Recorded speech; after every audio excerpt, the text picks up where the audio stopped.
భద్రాచలంలో చెత్తతో బ్రిక్స్ తయారీకి రంగం సిద్ధమైంది. డిఆర్సీ షెడ్లో ట్రయల్ రన్ సక్సెస్ కావడంతో యార్డు త్వరలో ప్రారంభం కాబోతోంది. దీంతో చెత్త కష్టాలు త్వరలో తొలగిపోనున్నాయి. ఇందుకు పనులు చకచకా సాగిపోతున్నాయి.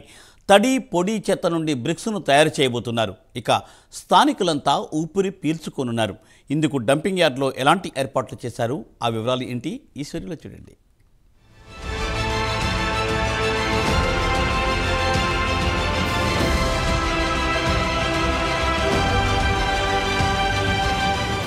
భద్రాచలం శివారులోని మనుబోతుల చెరువు దగ్గర 8.5 ఎకరాల్లో 80 లక్షల వ్యయంతో డిఆర్సీసీ షెడ్ను నిర్మించారు. 2 నెలల కిందటే అందుబాటులోకి రావాల్సి ఉంది. అయితే భద్రాచలం ఐటీడీఏ పీఓ ప్రతీక్ జైన్ వికారాబాద్ జిల్లా కలెక్టర్గా బదిలీ అయ్యారు. అనంతరం కొత్తగా వచ్చిన అధికారి ఇతర సమస్యలపై దృష్టి పెట్టడంతో డిఆర్సీసీ షెడ్డు ప్రారంభం ఆలస్యమైంది. తాజాగా దీనిపై ఫోకస్ చేశారు అధికారులు. ఈ క్రమంలోనే డంప్ యార్డ్లో యంత్రానికి ట్రయల్ రన్ నిర్వహించారు. పూర్తి స్థాయిలో అన్ని పరికరాలు బిగించిన తర్వాత మరో వారం 10 రోజుల్లో చెత్త డంపింగ్ యార్డ్ను మంత్రులు ప్రారంభించబోతున్నారు.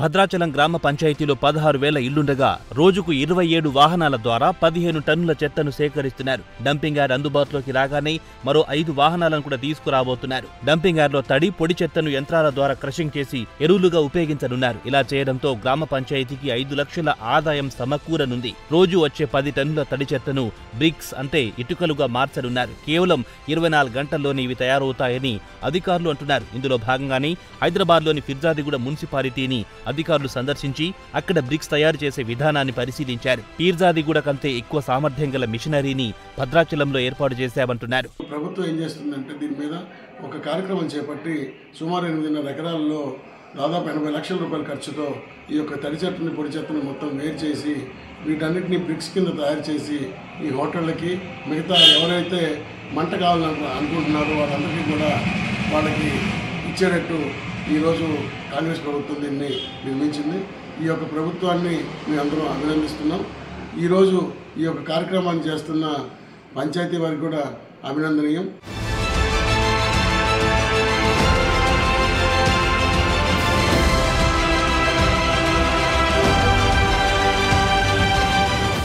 మరోవైపు డంప్ యార్డ్ ఏర్పాట్లని పూర్తి చేశారు. 53 లక్షలతో విద్యుత్ లైన్లను ఏర్పాటు చేశారు. పొడి తడి చెత్తను వేరు చేసే యంత్రాలు పనిచేసేలా వాటిని అమర్చారు. మరో 10% గ్రామ పంచాయతీ నిధులతో భారీ పోల్స్ ఏర్పాటు చేశారు. యార్డులోని మిషనరీతో పాటు పరిసరాల కాలనీలకు అక్కడి నుండి విద్యుత్ సరఫరా కానుంది. భద్రాచలం నుండి ప్రతిరోజు వచ్చే చెత్తను డిఆర్సీసీ నిర్మించారు. తొందరలోనే ఆ డంపింగ్ యార్డు పూర్తి స్థాయిలో పనిచేస్తుంది.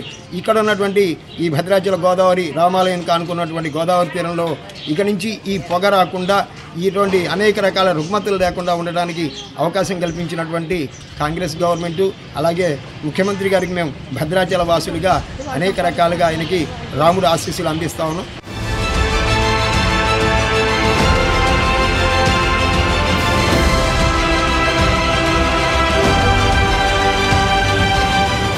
మొత్తంగా తడి చెత్త నుంచి బ్రిక్స్ తయారు చేసే యూనిట్ కేవలం హైదరాబాద్లోనే ఉంది.